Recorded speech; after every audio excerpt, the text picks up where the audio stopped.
সম্পত্তি উকিল ডাক্তৰ কাটোৱালী কোম্পাণ্ডৰ তহঁতক মই চবকে শেষ কৰিম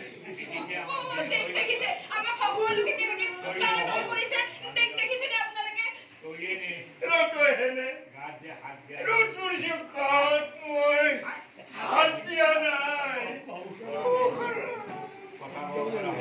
কথা কব পৰা হলা আৰু খালি কথা কথা কথা আৰু আঁতৰ হ বুলি কৈছে ইয়াৰ পৰা আঁতৰ হ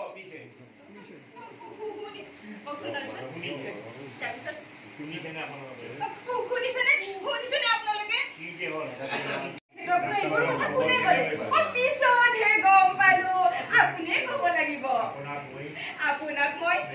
মেলাত বুথৰ ওচৰত দেখিছিলো নহয় আপুনি মোক লক্ষ্য কৰিছিল নে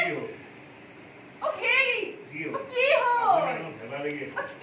যাবলৈও দিলে খিৰি অহাৰ পিছত মোৰ চকুৰ ফালে চায়ে কিবা এটা হোৱা বুলিও গম পালে লগে লগে আপোনালোকক মতাই নাই লগে লগে আপোনালোকক মতাইও আনিলে মই যি কৰিব বিচাৰিছিলো কৰালে মই নিবিচৰাকৈয়ে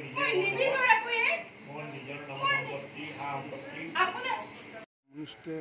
ৰাইজৰ পৰা আঁতৰি আহিবলগীয়া হৈছে পশ্চিমবংগত না MP এজন আছে না MLA এজন আছে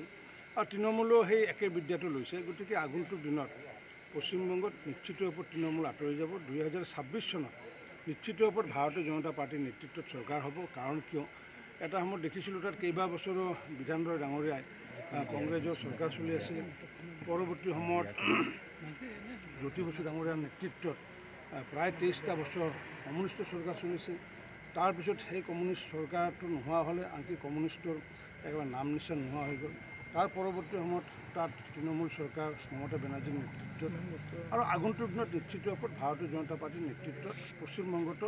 2026 চনত নিশ্চিত ৰূপত চৰকাৰ হ'ব ভাৰতীয় জনতা পাৰ্টীৰ চৰকাৰ